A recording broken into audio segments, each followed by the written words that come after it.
So this is a small preview of what's going to happen on this video. I'm going to show you how to make mat inserts to make sure your drawers are nice and clean and aesthetically pleasing. Alright, let's begin with this tutorial. Let me start with the materials. I would say you would need paper, preferably cardstock, just because it's a little more durable. And I got this pack at Michael's. It's a 12 by 12. They're always running sales. I got it for $5 a pack. That's pretty good. So there's a lot of fun patterns that come in this set, or we go classic in a garden set. If you're wanting more of a minimal look, I would recommend just one pattern and getting all the sheets exactly the same.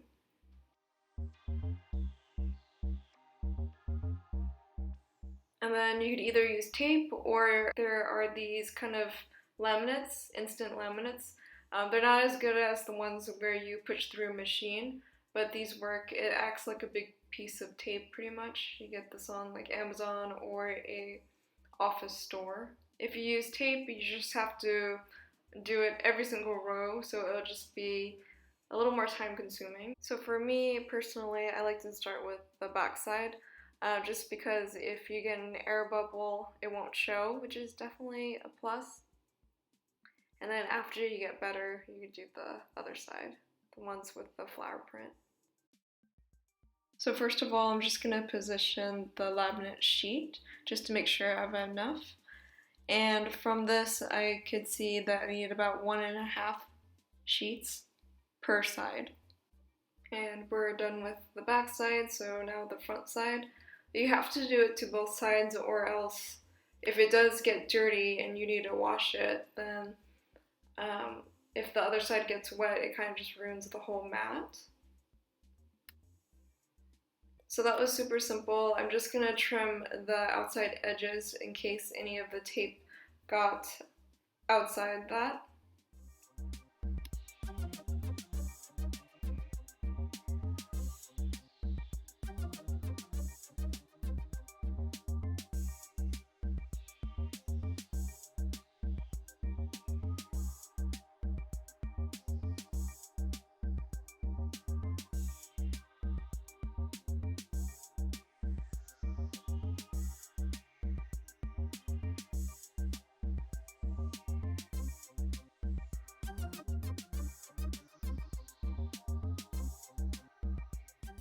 So now that you understand the process, if you use this with tape, you're going to have to do 4 rows of tape.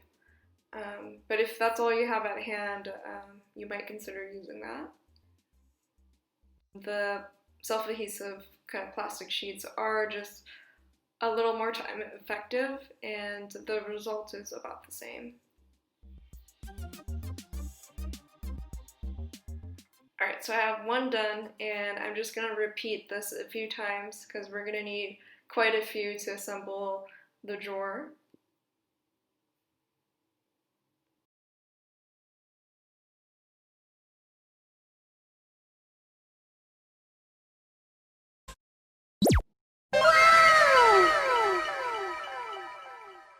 So this is my bathroom drawer.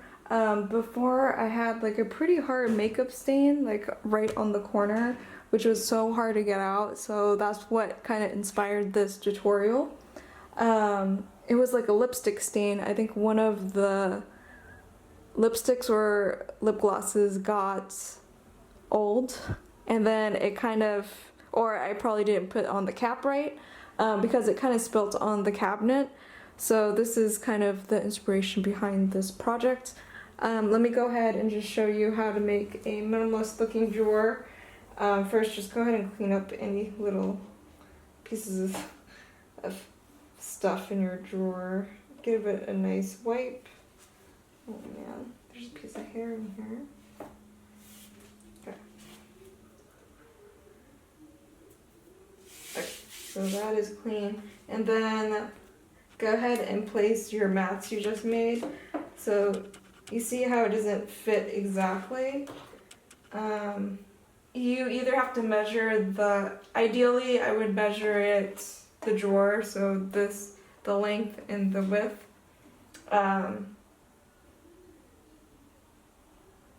but I didn't just because I didn't have that size of paper. It would be better if it was just one long piece. I'd rather have it this way. I don't really care about this end, but you can do this again and just put 2 back there. Let me see how it will look. So if I did 2 back here, and then this out front, it will definitely, maybe that looks pretty good actually. I will go ahead and do that. I think it looks great actually. So if you have like some concealer or like makeup spillage, you can just take out the concealer, remove it, and then take a towel, wipe it off. So you can just remove the whole thing and then your drawers won't be ruined at all. So definitely handy. Okay, so I'm gonna go ahead and make it kind of minimal looking just because that is the aesthetic I'm kind of going for. I do share this with my sister, so I'm gonna go ahead and try to divide it. So I'm gonna just put things she uses and loves. The first thing is her comb, and then my comb. As for products, I'm gonna go ahead and narrow hers down. I'm gonna go ahead and put NYX, this is everything. And then her lip balm, this is just a random lip balm she got. This is actually from the dentist's office that I gave her. And then she does use this quite a bit. It's a kind of a hair removal. So I'll go ahead and put that in as well. For my side, I have my brush. I do like having my mascara. This lip product, I really like have my concealer in here. And then I do want to put my shaver, just because I like having that available. I think these are the main products we use. As for makeup, I don't know if I should put it in this drawer, maybe just a few items. So I will put my eyelash curler, I use that regularly. As for palettes, it's definitely hard for me to narrow down. There are items that I kind of want to use up. Like my Huda Benefit. I do like having a lot of bronzer, so I'm gonna go ahead and put that in. Let's see if anything else needs to be up here. My sister really likes Mary Kay, the satin lips, so I'll go ahead and put it on her side. So yeah, I want to have like the fine line of using products, but yet not cluttering up my space too much. The palettes, I use them all. I like to play with them, and same with my sister. So I'm just gonna go ahead and put that in the back. I can't really pare down my palettes just because I enjoy them all.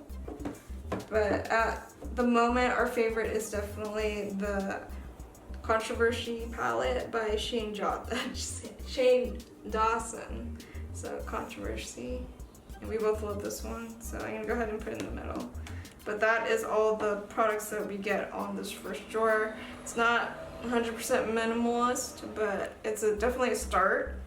And by having this mat here, it definitely eliminates the mess or any possibility of a mess that will happen in the drawer. So there's that. And the same technique goes for the kitchen, especially when you have bottles of soy sauce or anything that will spill.